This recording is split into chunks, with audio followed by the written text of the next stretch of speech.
Hello and welcome back to the Content Bite.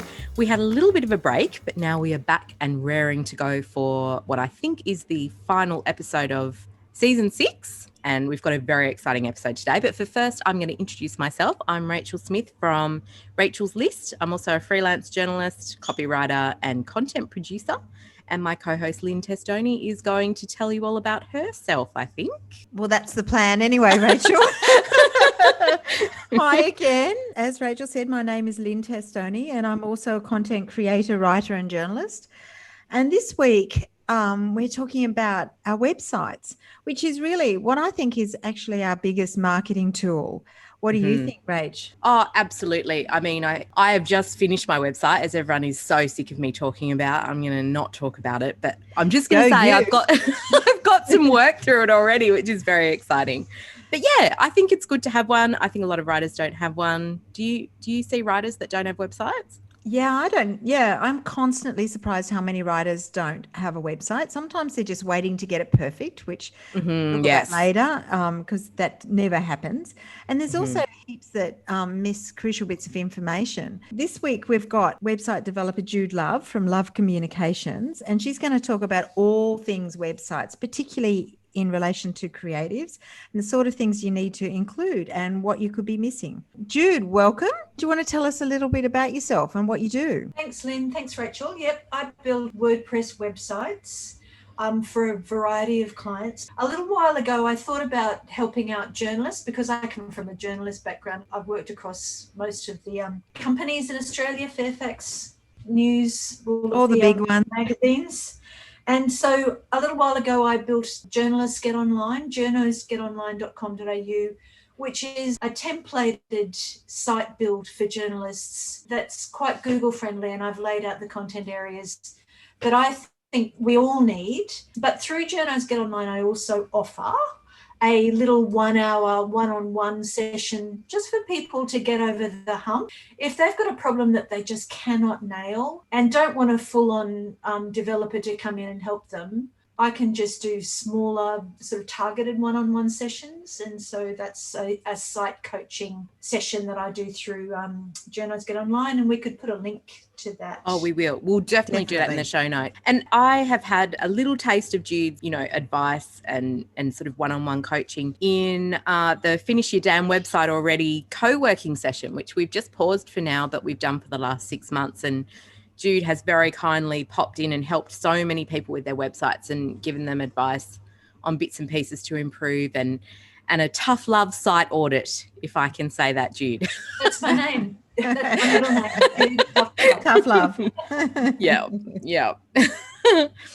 But what are we going to do today? What are we going to talk about, Lynn? Okay, so let's dive right in. So we thought, Jude, you could share your sort of top 7 tips on how to create a good website. And I think it's partly because sometimes when it's your own website, you can't see the wood from the trees. You can't see things on your own website. It's easy to see them on others. So maybe it's a great reason to sort of pull yourself back. What sort of things should creatives and writers particularly be thinking about with their website, Jude? I couldn't agree more, Lynn. It is a matter of pulling yourself back. And for writers, for journalists and creatives, what you should really be doing is treating yourself as a client. So you're essentially your case study and you are selling yourself. You really are. And that's a difficult one for us to get around because not many of us are salespeople, but you really do need to put your big girl undies on and adopt a sales mindset and make every page a sales page. And what I mean by that is that bear in mind that we are simple creatures, humans. So what we respond to best is when we are reading about ourselves. And so the way that you can turn that around and make your work easier when you're writing for your website is to write to your customer. Write about yourself, but only insofar as you are solving problems for your customer. So then you can get a step back, like you were saying. So you're putting yourself in your customer's mindset. You're talking about your problem-solving skill set, which is why you're being engaged. why your editor wants you and what problems you solve and how you can make that customer, that client, that editor, that commissioner, how you can make their life easier. That's a great tip. That's really good. I think that we often forget. That's what we would do for our clients. It's sometimes hard to remember that's what we should do for ourselves. Fantastic. When we looked at my website, Jude, you mentioned things like, if your story was top performing story for the year on a website, you should have that on your website. You shouldn't just include the story. And it's that sort of thing. It's sort of being better at tooting your own horn, would you say? Oh, that's absolutely right, Rachel. That's a really good point. And I remember that conversation. For the editors, we all want content that people are going to read. We want content that people are going to respond to. So if you can tell your editor how you've achieved that and in what ways you've achieved that, that's very It's like resonant. tangible.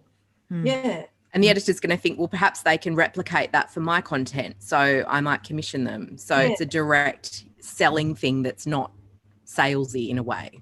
Yes, completely. Wow. Next tip. Next tip is something that I have just tripped over. Is your clear, unique value proposition, your UVP. And your UVP is very important. And it is your unique value proposition, your unique selling point, your USP. If you can have that as your very first chunk of content, make it succinct, make it relate to what your niche is. And your niche is the unique set of problems that you solve, and make it relevant to your audience. That piece of content that is just a piece of text, there's nothing tricky or slow to load about it. It is the first piece of content that loads while everything else on your page is loading, so that your client can be reading that and getting to know you while the rest of your page is loading. And that's why you put it way up above everything else. I wanted to mention with that UVP, Jude, because I think some people find it difficult to get a handle on what their unique proposition is. So one tip I did here is that it's great to ask some close friends or colleagues what they think is good about themselves. So if you ask people, what do you think is good about my work? They'll tell you a few sentences. It doesn't have to be formal. And then you might find that everybody says that your copy is clean, or you're fast, or that you know everybody, or you've got good networks, or all that sort of stuff. And you start to, that helps you define what that is special and unique about yourself. What a great suggestion. And also, we actually get a lot of benefit from telling each other good things, having good conversations with each other about what your special skills are. It's good for you. It's good for your soul. It's good for your UVP writing, and it's good for other people. And is it also that section where you should be including your keywords? Because I think on mine I've got content writing, storytelling, copywriting. So immediately you know exactly what I'm all about in the UVP. That is a great important? Place for keywords. Don't make that content keyword rich. You can't trick up Google by saying I'm a Sydney-based copywriter who writes very good, clean Sydney-based content about Sydney and do copywriting. You've got to always make your content readable, and we know that as journalists. But yes, that is definitely one of the 6 places for keywords. And if I can just quickly give a quick equation for where to place your keywords, you place it in the title tag, you place it in your URL, you place it in your major heading, your H1, you place it in the first 100 words, you place your keywords in the image names and in the image alt tags, and you place your keywords in the meta description of your page. Wow, Can I jump in on one of those though, which is I've wanted to ask you for so long and I keep forgetting. What about if you're like Lynne and I and you have a domain that's based on your name and you don't have keywords in there? Is that a big problem or not really? No. It's absolutely not a big problem. It's what we should all be doing really, and personal branding, that is called. You are known, Rachel, as a great copywriter. You are known, Lynne, as a great copywriter and content creator. Totally. It doesn't matter. That just reinforces to your customer, to your client, that they are in the right place, that they're in Lynne Testoni's world, they're in Rachel Smith's world. I can say certainly when I look at my Google Analytics, the things people search most often is my name. Great. Yeah, right. And if we're building an environment of us, that really helps. None of these things are going to give you the golden ticket. Mm-hmm. The Google algorithm is immensely complicated, and it is there to level the playing field. Mm-hmm. But you just keep best practice at everything. Mm-hmm. Okay. I think your third tip is about the about page, which strikes fear into the heart of everyone writing their own. So tell us what you need to do on that. The about page, it comes back to the first point of being sales minded. Your about page doesn't need to list the primary school you went to, the secondary school that you went to, the universities, the fact that you wrote for the Courier Mail in 1972. You know what I mean? It doesn't need to just be a dry list of what you do. Your about page is another sales page. And it, again, is about you, but about how you solve your clients' problems. So it's another way of saying why you're great, but you are writing it from the point of view of anyone who's hiring you, and they're looking for the solutions that you solve. So it takes away that sort of the list making and the I this, I that, I the other. I mean, you have personal pronoun sentences, but you are talking really about the problems that you can solve for your client. So you're saying it needs to be really solution based and not so much, hey, I live here and this is what I do and I've got 2 dogs and you can include a small amount of that, but most of it needs to be solution based copy in a way. Always include a little bit about you. Your personality is part of what makes you you. And it's part of the joy of reading about the human that person is employing. Should you ask someone else to write your about page? Because that comes up so much in groups that I'm in where people struggle with it. That is a really great idea. I would change the case then back to first person. I don't encourage people to write in the third person. And actually that is a difficulty that journalists have to overcome. I think that on your website you write as you. That ghostly third person who's written about Rachel Smith or written about Lynne Testoni as though they're writing an article doesn't ring true for me. And I don't think that it's valuable for a client to read. What a great idea, Rachel, to get someone else to write your about page, but then change it back into the first person case. Humans love to read about themselves, and that is why writing solutions-based content for your website is so valuable, because that editing, that the editor, the person who's going to commission you to write their website content, their annual reports, their anything, wants to read about themselves rather than about you. They want to know, of course, that you're a human being, but they want to read about the solutions that you can provide. And part of that solution-based thing is making them understand that they're in the right place quickly and easily. That makes sense. sense. So it's not about you, it's about what you can do for them. It is. Yeah. And that, as you said, gives you a remove, makes it easier to write about you. Mm-hmm. Great. Okay, let's move on to point 4. What's this one about? Social proof. Well, this is the way that you enable other people to write about you. This is the way that you can include your accolades and you can include all of the great stuff, but someone else has written it. Absolutely. It's really third-party endorsement, isn't it? Because you can't say, oh, look, I'm fabulous. But if somebody else says you're fabulous, it's much more authoritative and a bit more, it sounds a lot better, doesn't it? So many people struggle with this, don't they? Like I've got a client at the moment who has loads of social proof, but doesn't want to put it anywhere. She's almost too terrified to put it on her website or in brochures or anything. And I'm like, you actually need to get over that. Because it does. Yeah, it really does. Yeah, I think why it's is this important? An important? Australian thing, really. Oh, like maybe. It's that sort of humble bragging. People just don't want to seem too big for their boots, something like that. But your whole website is a humble brag, really. So it has to be. You have to get into a sales mindset, otherwise you're not in business. Yeah. But testimonials with photos is with photos where possible is great. But it's like us wanting to get a review of that car we're about to buy or that stove we're about to buy. we want a review, really.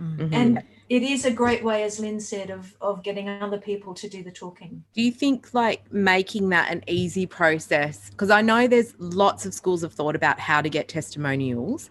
I think Lindy Alexander wrote about this recently, and she had a questionnaire that she sends to clients so she gets the right kind of intel from them, and she can then put together this really great testimonial.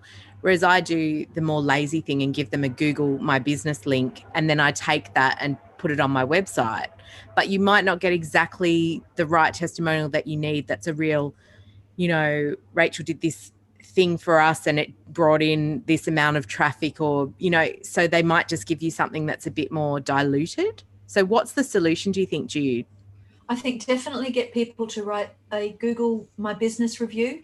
And that's another point. Set up a Google My Business page. Google love you to play in their environment. And should you give them some tips though when you're asking them to do that review, and say, can you please mention the projects we've worked on and how I've helped you and that sort of thing? Completely. Make it as easy as possible. If you could write about the solution that I provided for you, that would be great. It only needs to be a couple of sentences. But if you could talk about what we did together, the problem that you had, the solution that I provided, and what that meant for your business, that would be wonderful. Thanks so much. Brilliant. I love that. This is a link to my Google My Business review. If you could also review me there. And there are plugins that you can get if you're on a WordPress site, and possibly even on the other CRMs, where that Google reviews will feed back in an automated way, but also keep the written testimonials for use with throughout your about page, throughout your services page. Include testimonials that are relevant to those services. Put a testimonial with a photo on your contact page just to remind people, oh, actually, they are that wonderful person who did this, this, and this. Put one in your footer. Okay. What's your next point? Have a really clear call to action. The thing that you absolutely want that person to do next. If it's a service that you offer, like workshops, or you think that you would need a conversation with the person first, set up a Calendly link and get them to book a 20-minute time with you, or a 15-minute time with you. But make the call to action really clear, really easy to take the next step, and make sure that your contact details are there on your site and you are easily contactable. That may seem obvious, but very often you fuss around and you just cannot find contact details for people. So it's almost like creating that funnel in your website to drive someone towards the ultimate goal, which is to contact you and commission you or give you a brief or something like that. Yeah, completely. Yeah, I think it's also really important to, when you do set up a call to action and a contact, that you respond to your website contacts immediately. Make sure that they don't go into spam. And if you see it, if somebody contacts you via their website, they actually expect pretty well instantaneous return email. So that's really important. I get a few and I just always try and respond quickly. So I do find that ones through my website, if they go on the contact form, they tend to be, they're not as good as people coming directly, but I do find that you need to respond to them. People have a different expectation.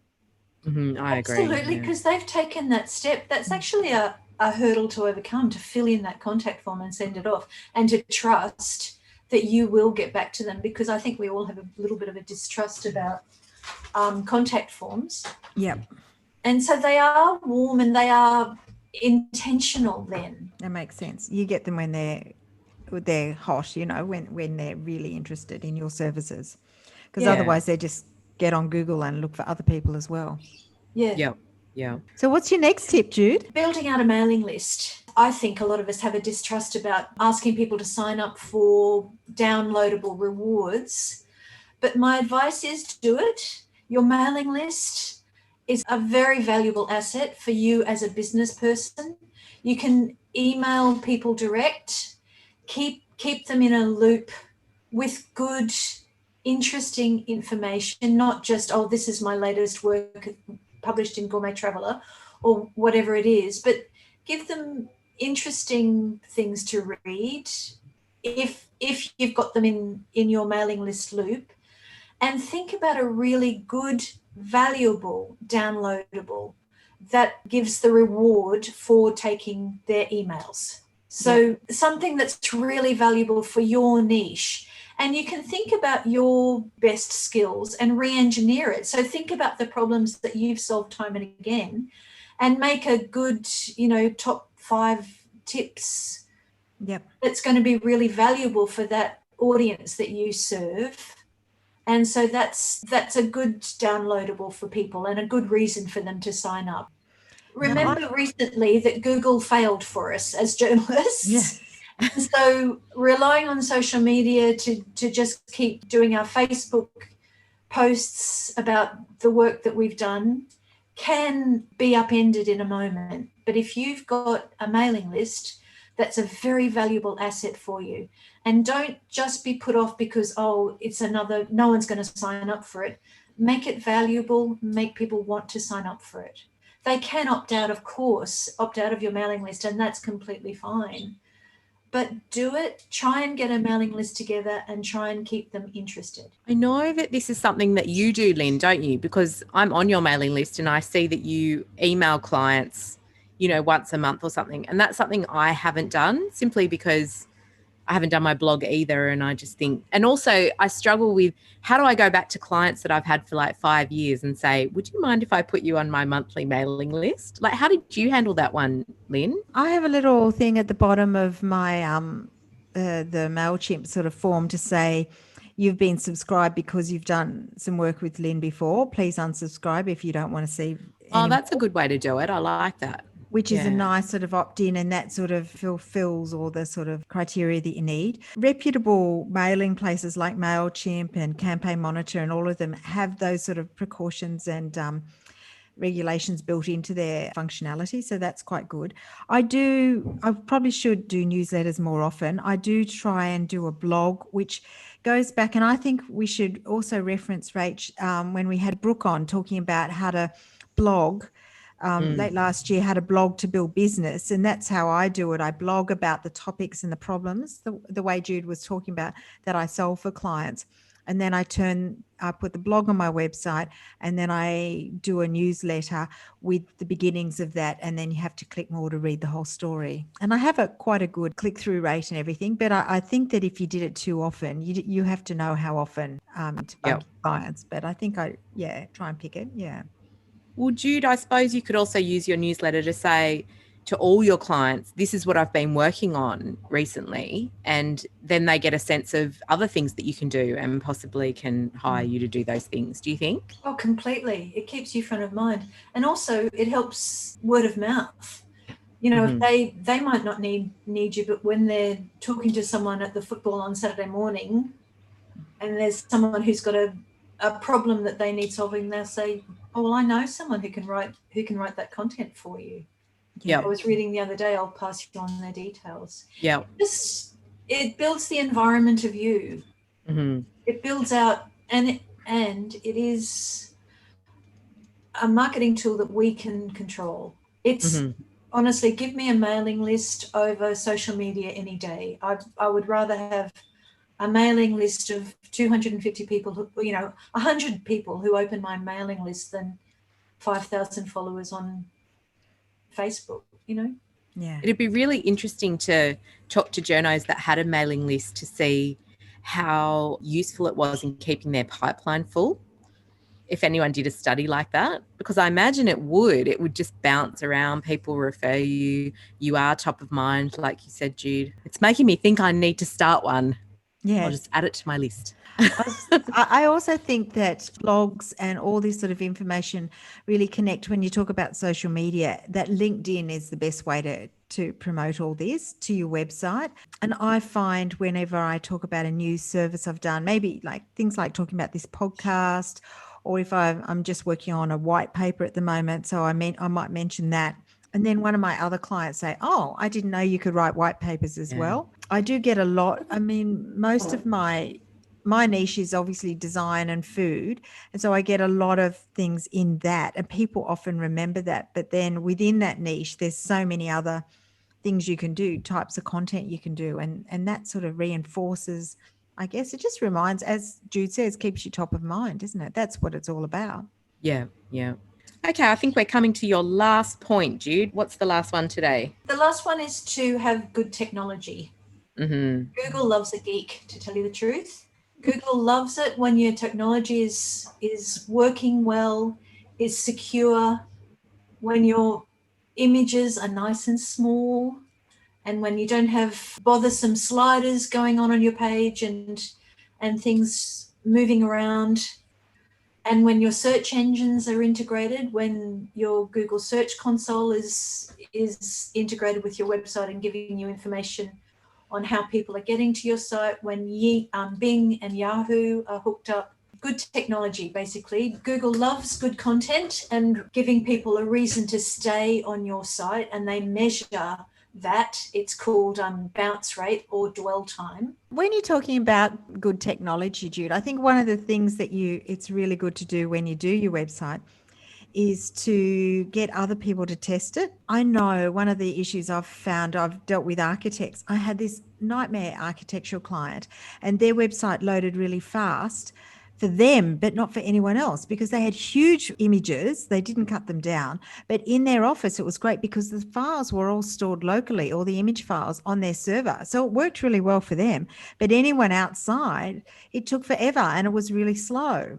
And there's a lot of people who don't check what their website looks like on mobile. And I think the statistics is something like 60% of people now access websites on a mobile phone, smartphone. So those sort of things are really important. So to send it to your partner at work or your sister or something like that, so somebody else can see how it travels. That's so true. Yep. Absolutely. Yep. And Google's new algorithm that's coming out in May is absolutely preferencing mobile first. Their core web vitals are measuring how well your site performs on the worst possible mobile server. They've got a very low threshold. If your site performs poorly on that really sort of low server size testing, their lab data is set up to measure the lowest server rate for a mobile phone delivery. And if your site isn't working well against that, it's going to start being penalized. Mm-hmm. So it's mobile first. And you're absolutely right, Lynne. Remember to check it elsewhere. Yeah.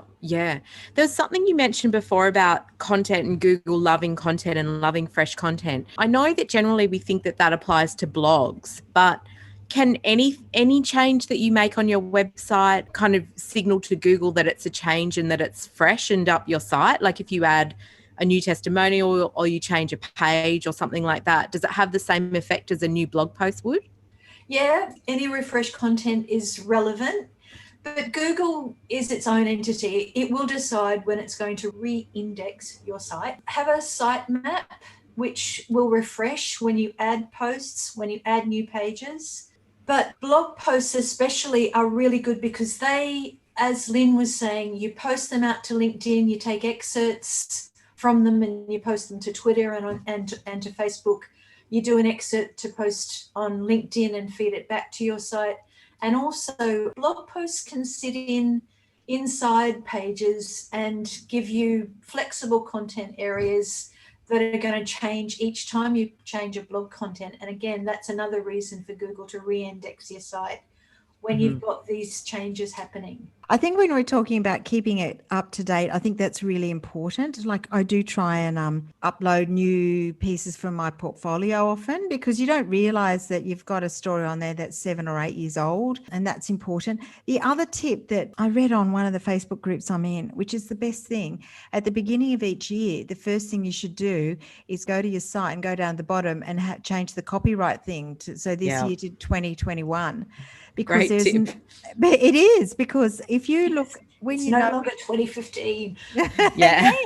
There's so many people that never change that and that makes their site look really old and out of date. So that's one of the first things I do at the beginning of the year. And make sure that you, as a journalist or as a writer, keeping new pieces of your portfolio up, like new clippings, that's really important because you can get quite lazy, can't you? And journalists have got content. You've all got content. Yeah. They're great blog posts. They're interesting articles. I mean, copyright allowing, of course, but also think about the typical problems that you encounter. Yes. And that changes, I think, as your business evolves and as everything's evolving. I'm doing a lot more things now that I didn't do when I first started working for myself 4 years ago. Also, the other thing I think you mentioned before is that your website is a fluid thing. It's not fixed. So sometimes when I first started, I just did a fairly basic page and it got better because I started to see better examples of it. So I just went in and fixed it. It's not like once you've done, you don't touch it until you revamp it in 5 years' time. You can just go in and update the words or update anything. It's not forever, is it? No, absolutely. And you'll stand out if you keep looking at your site, keep making it better, keep refreshing it, stand out from the crowd. Most journalists don't attend to their website. So stand out, show off, sell yourself, sell your service, get better content out there in the world. Yeah.